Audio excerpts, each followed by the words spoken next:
Assalamualaikum warahmatullahi wabarakatuh. Perkenalkan, nama saya Setenari Muhammad, NIM 19020051 dari kelas FSB. Di sini saya akan mempresentasikan hasil jawaban saya, hasil jawaban UAS pengolahan pencemaran industri.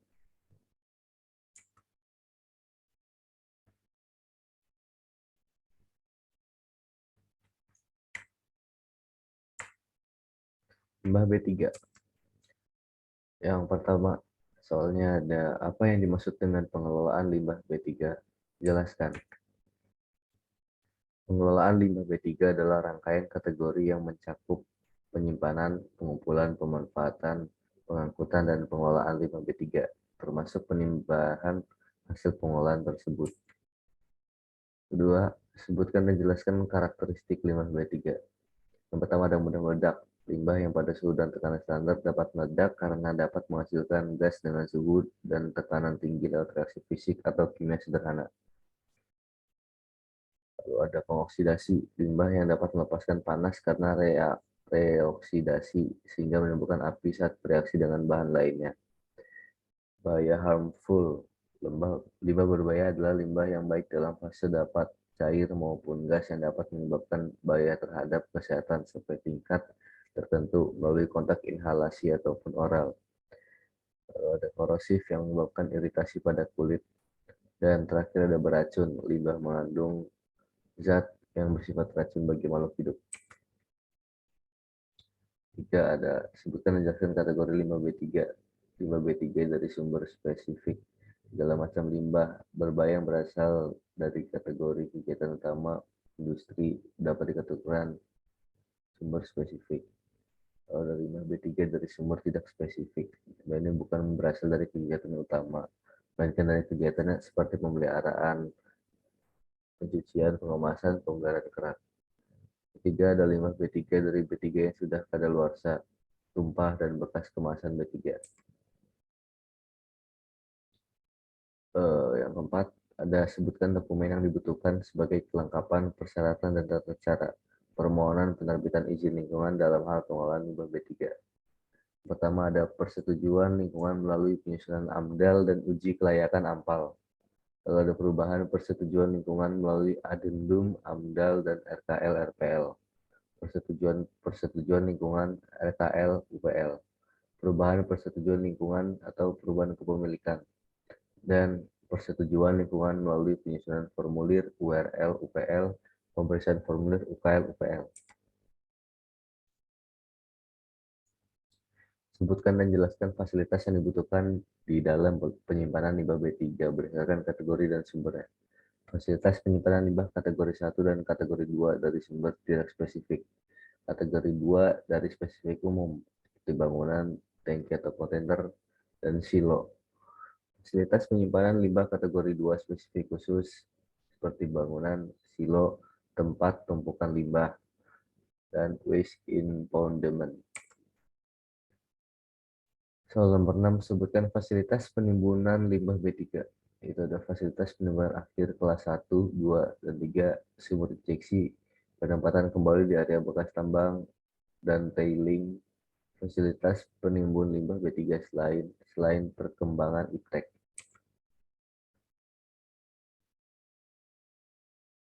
Soal nomor 7, sebutkan dan jelaskan metode pengolahan limbah B3. Pengolahan limbah dapat dilakukan secara kimia, fisik, biologi. Ada stabilitas, yaitu proses penambahan suatu zat dan dicampur dengan limbah untuk meminimalkan kecepatan limbah untuk mengurangi toksisitas dari limbah. Yaitu selanjutnya ada insinerasi atau pembakaran untuk memperkecil volume B3 saat pembakaran, pengontrolan agar gas beracun tidak mencemari udara. Lalu ada bioremediasi, penggunaan mikroorganisme untuk mengurangi limbah.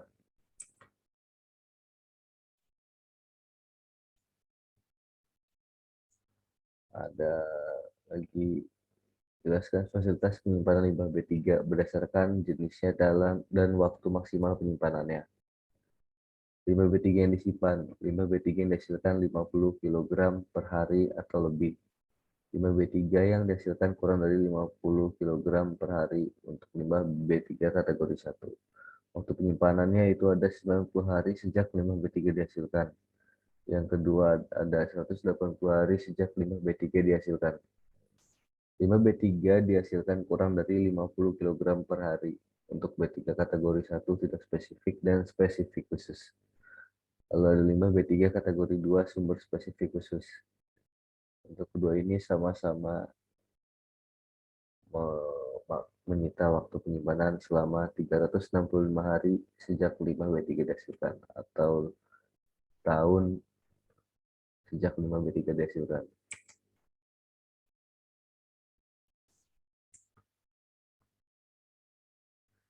Jelaskan fasilitas penyimpanan limbah B3 berupa bangunan. Fasilitas. Ada di sini ada fasilitas bangunan tangki atau kontainer kategori 1 termasuknya tidak spesifik, spesifik umum, spesifik khusus. Silo kategori 1, kategori 2-nya ada tidak spesifik, spesifik umum, spesifik khusus.